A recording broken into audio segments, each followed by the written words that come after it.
Later.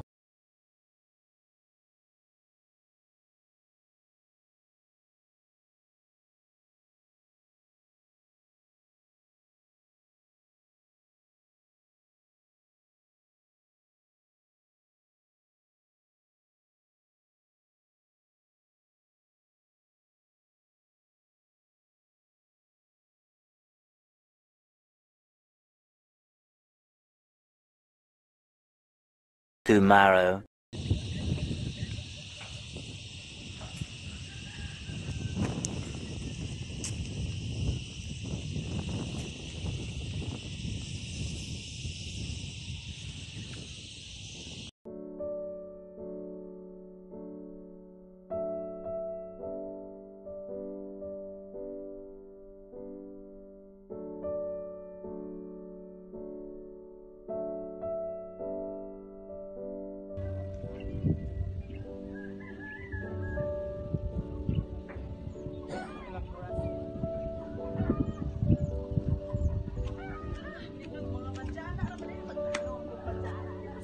Three hours later.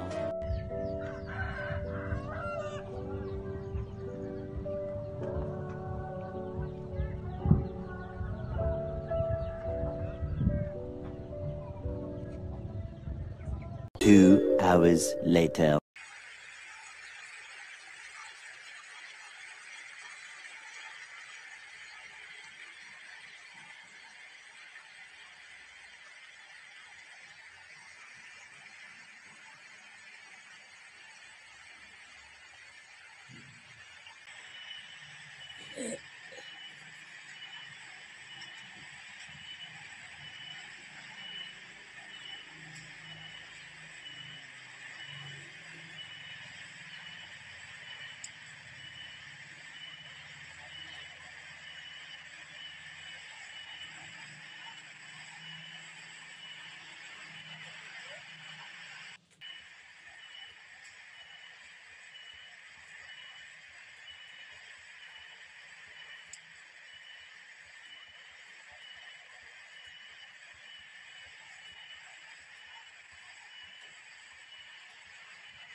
Two hours later.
1 hour later. Pabrika dito sa amin ng hollow block. Kinabubuhay nila, tsaka mayroon din sila mga tindahan. Yan yung nagpagawa ng bahay na yan. Hindi yan taga amin, taga ibang baryo yan. Dito na sila, nagpayaman. Joke, oo. Kasi nga mas maraming tao dito yung namin, baryo. Baryo lang ito, hindi pa ito lungsod. Tapos yung lungsod namin, yung Hilongos Leyte. Yan, dami namang magandang bahay dito. Ang ganda tanawin. Mayroon din namang maliliit. Ayan, yun may maputing bahay. Ang dami din naman nakatira dito. Hindi naman yan squatter. Kasi nga, mayroon naman doong highway. Makikita mo yung harapan. Ayan. Tsaka, ang ganda ng tanawin ng yung mga bundok. Sarap lumipad. Ayan. Yung sa malayong-malayo doon, sarap puntahan yun pag may pakpak ka lang. Joke lang. Ayan, Hiram yan. May puti ditong bahay. Ayan. Dami namang ayan yung pinapangarap kong liparin. Kung mayroon na akong pakpak, liparin ko na yan. Pero A few moments later. Pumunta na sa kanila. Parang haunted house na yan. Walang katao-tao. Diyan ako dadaan ngayon. Ako lang mag-isa, guys. Kasi nga, nasa ito, yung hindi naman mabundok talaga. Walang tao, ako lang. Hindi naman nakakatakot. Kasi nasa proper naman, malapit lang sa kabilang side yung bahay ko doon sa kabila. Dito sa bahay ng foreigner na Amerikano. Sa kabila ang bahay namin. Ito may ito, ba tawag nito? Magic fruits? Oh, magic fruit siguro ito. Basta kay kinuhaan ko lang ng video. Ang ganda siya. Hindi ito. Dadaan ako dito sa bahay ng foreigner. Hindi naman siguro Amerikano. Yan Scotland. Tapos, yan yung doon sa pag pinagawaan niya ng simbahan nila kasi ibang relihiyon yun Kaso lang hindi niya natapos-tapos. Parang parang tower. Doon sila magsisimba sa taas.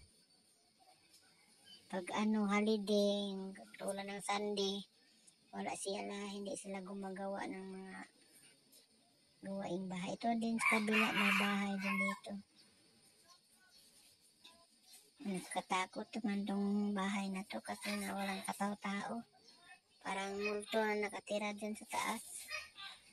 Tapos yung mga kamag-anak naman sila dyan maglilinis minsan. Pero hindi din. Baka hindi pinadalahan ng pera para maglinis. Dami ng mga sagbot. Damo. Damo pala sa Tagalog. Tapos iliko ako dito sa kabila. Dito ako daan. Yan, dito. Marami din kasing mga bahay-bahay dito Ito, ang front ng foreigner ng yan ang tower niya. Maraming pinatay na yung tree na nabuhay dyan.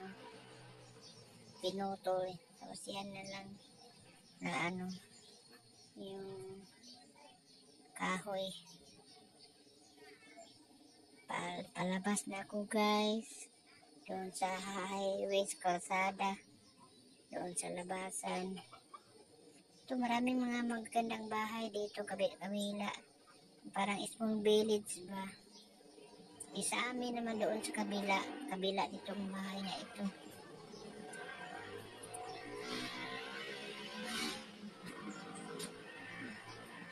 Maganda ang kulay. Maganda ba yan? Parang violet. Parang ayaw ko ng violet na bahay. Gusto ko yung green. Green talaga gusto ko. Yan, na green yung mga damo-damo. Yung mga flowers nila.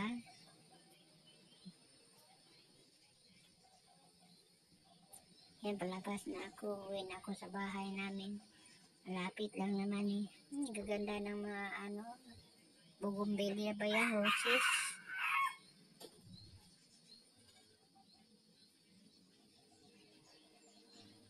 Ito, wala na nakatira dyan. Yan, maglalakad ako sa amin. Meron din ng tinda dyan sa aming kapitbahay, RTW. Nagpa-vlog din yan.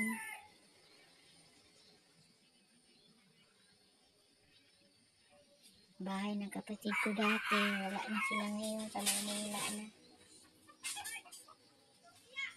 Ito na. Dito rin ang likuan sa amin. Ito. Maliit lang iskinita. Makadaan dito yung trakal. Hindi kaya single motor. Tapos may bagong nagpagawa ng bahay sa kapitbahay ko. Ayan. Nag-abroad pa, hindi pa natapos. Yan, kinuhaan ko din yan ng vlog eh. Hanggang matapos. Ayan.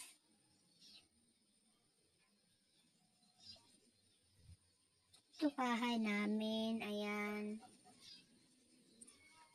Native. Yung anak ko gumagawa ng Ayan, yung anak ko naglaro ng sa cellphone niya. Pasok na ako. Okay, bye-bye.